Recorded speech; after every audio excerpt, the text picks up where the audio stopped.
They were given the blueprints to success with the 360. It's just a shame Mattrick and Spencer have been reading them upside down ever since. Who's laughing now? And that's why the Xbox experiment is finally over. Xbox has been embroiled in all kinds of controversy in the recent past, whether that be being criticised for poor game lineups, tied up in legal battles over the purchase of Activision Blizzard for years, or more recently, hiking the price of Game Pass. They've lost the bulk of their employees that we've come to know as representing the fun side of Xbox, like Major Nelson, and the major games keep getting delayed time and time again.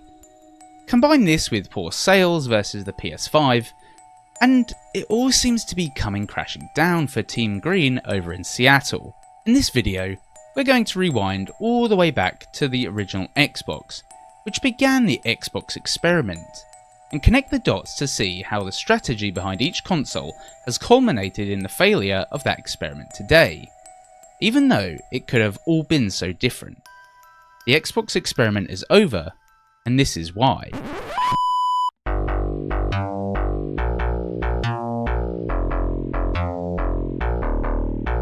From the beginning, the Xbox was an experiment. Throughout the mid to late 1990s, Sony's PlayStation 1 console had flown off store shelves. It was the first real console to embrace 3D gaming. It had twin sticks and vibration feedback, and publishers put out games like Resident Evil and Silent Hill, and thus some of the most beloved franchises in gaming were born. Sony sold an astonishing 102 million PlayStation 1 consoles, and this caught the attention of Microsoft founder Bill Gates. At the time, he was pushing gaming on Windows computers. Microsoft developers had created their own API called DirectX, and that allowed them to create better and more lifelike games. And the financial and technical success of Flight Simulator and Age of Empires, both of which used DirectX, indicated to Gates that that's where the company's future lay. In 1999, when Sony's PlayStation 2 was officially revealed, it was clear that the Japanese giant was taking shots not just at gaming, but the whole of home entertainment. This can be seen in the console's DVD player, which was astonishingly groundbreaking for such a cheap device at the time. Of course, Gates saw this as a threat to his Windows ecosystem. He approached Sony CEO Nobuyuki Ide to see if the two companies could collaborate, but he was rejected. That's when he set Microsoft on the path to creating a direct console competitor to the upcoming PS2. By the end of development, they had a small black rectangle that they called the Xbox, because it utilised the same DirectX technology that their PCs did. Though Xbox was first and foremost a gaming machine, it featured additional capabilities for a consumer's convenience. Out of the box, the console came standard with 4 controller ports, a DVD player, hard drive, and broadband internet access. For all intents and purposes, Microsoft had created a gaming PC in console form that required less tinkering to play on. The original Xbox was released in November 2001, which was still a year and some change behind Sony's PS2. It had a flashy launch where Microsoft founder Bill Gates took to the stage in a PR stunt that involved Dwayne "The Rock" Johnson, and Microsoft seemed to really get behind the Xbox. The Xbox was graphically superior to the PS2, but it struggled to gain traction, especially outside North America and the English-speaking regions. In its entire lifetime, the Xbox sold a measly 24 million units. That pales in comparison to the PS2, which sold 160 million units and remains the company's best-selling console of all time. Despite this, the Xbox kicked off some unique franchises like Halo, Fable, Jet Set Radio, and it was also seen as the Sega successor with games like Shenmue 2. Gates hadn't just invested all this time and effort to be beaten though, and work on the Xbox 360 was in full swing. Microsoft had learned some tough lessons the first time around, so they made sure that the 360 would be a people pleaser. Gates was adamant that this time around, the console would arrive early to market, be affordable, and not overcomplicate things with their hardware and software. The Xbox 360 would hit store shelves in November 2005, a whole year before Sony's PS3. Because of this, Microsoft had an early lead that allowed them to dominate the market. And it didn't help that the PS3 was over-engineered and prohibitively expensive. The Xbox 360 would go on to dominate that entire generation, and things definitely seemed to be looking up for Microsoft going into the next generation. They had hit on the perfect strategy with the 360. So doing it again should have been a no-brainer, but this time around, things would go horribly wrong. There's one name that dominates the early Xbox One era, and that's Don Mattrick. Then, the CEO of Xbox, he made numerous fumbles that led to the Xbox One's downfall. He had an obsession with the Kinect and bundled it with every console.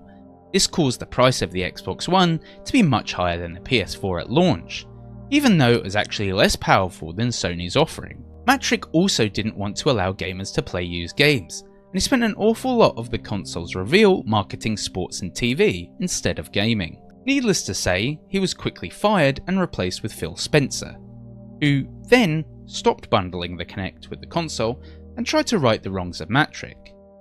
This period of Xbox represents the beginning of the end of the Xbox experiment that has had knock-on effects today, but we'll delve deeper into that later in this video.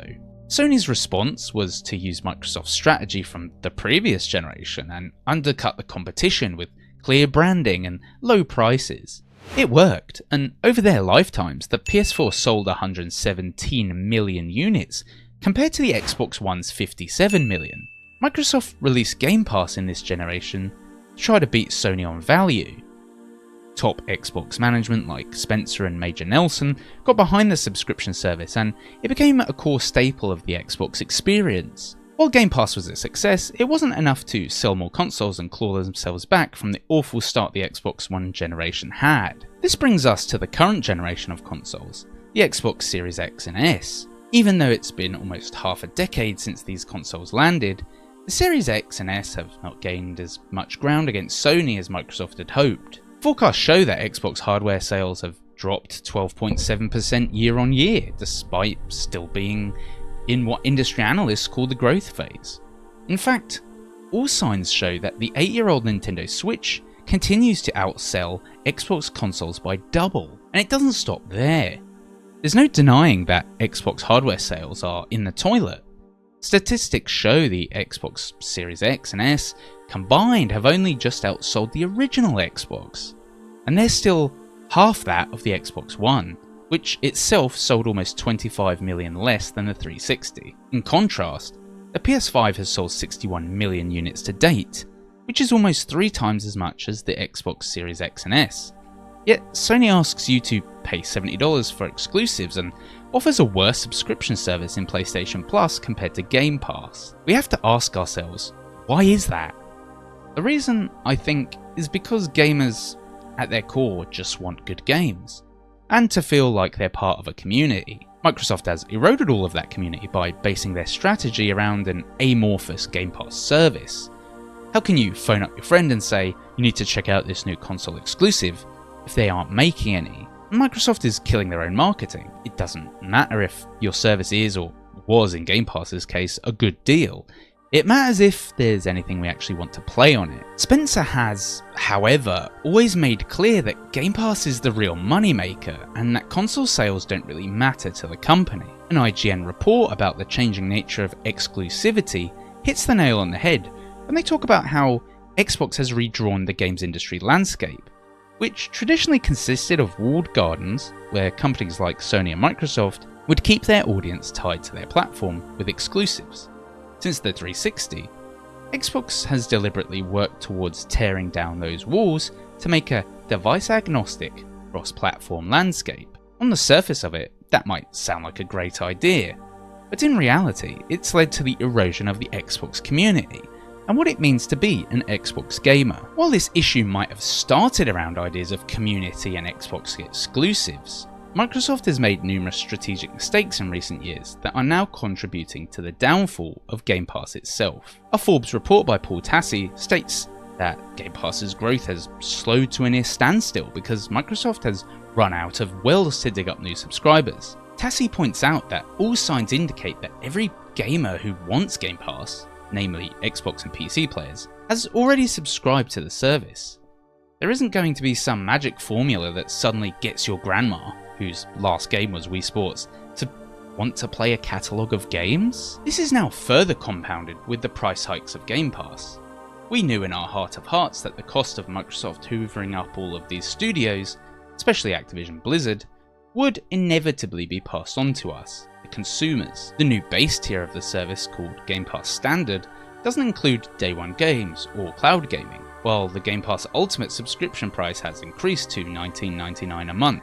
PC Game Pass has also gone up in price, and the current Game Pass console will be discontinued. It's clear that now that Microsoft has run out of new subscribers, the only way to boost profits is to milk its current subscribers for more money, arbitrarily shutting off day one games, something that made Game Pass so enticing in the first place. 40 new markets that will get to experience first-party games the day they launch.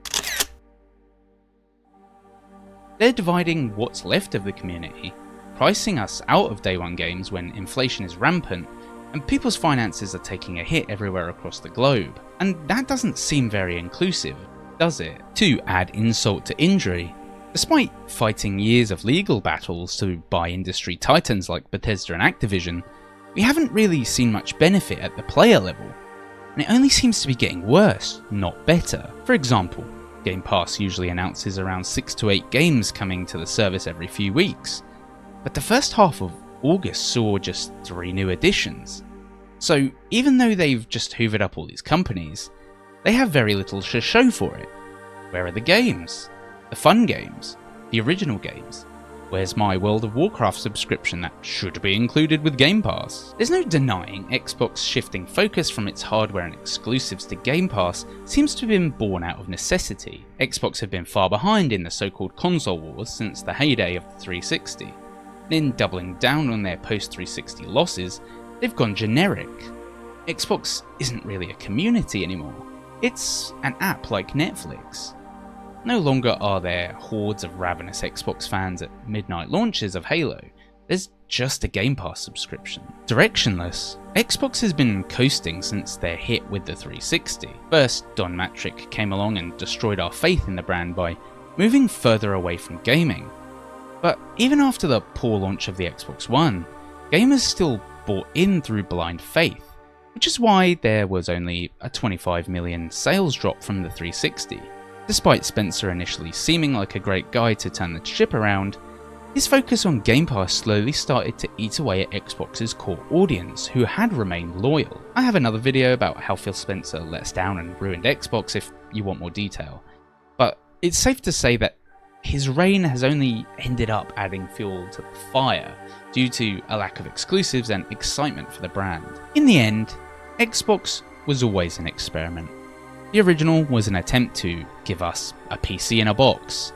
It sold 24 million units compared to the PlayStation 1's 102 million units, and despite only selling 25% of what Sony did, they rolled the dice on the 360. It was an experiment to see if they made a more traditional console, whether they could beat Sony. They happened to strike gold with the perfect strategy, and they were given the keys to future success. If only they'd listened. Who's laughing now? Xbox One was an experiment in Connect, and it failed miserably. Series X and S have been an experiment in Game Pass, and whether they need to continue making consoles or if they can just get our money from app subscriptions. Make no mistake, we will all, at some point, be playing Xbox solely on a streaming app, whether that's 5 years from now or 50.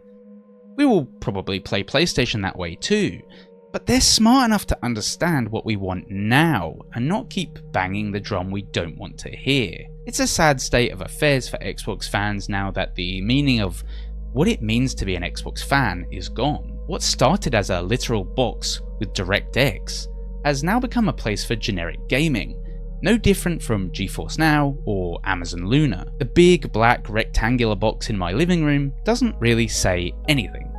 It doesn't scream fun, excitement, or new experiences. Frankly, I'm not sure what else Microsoft can do to actually breathe life into Xbox, and I don't think they know the answer to that either. And that's why the Xbox experiment is finally over. They were given the blueprints to success with the 360. It's just a shame Mattrick and Spencer have been reading them upside down ever since. If you're still here, thank you for watching. It truly means a lot, and please consider joining our community. I'll see you in the next video.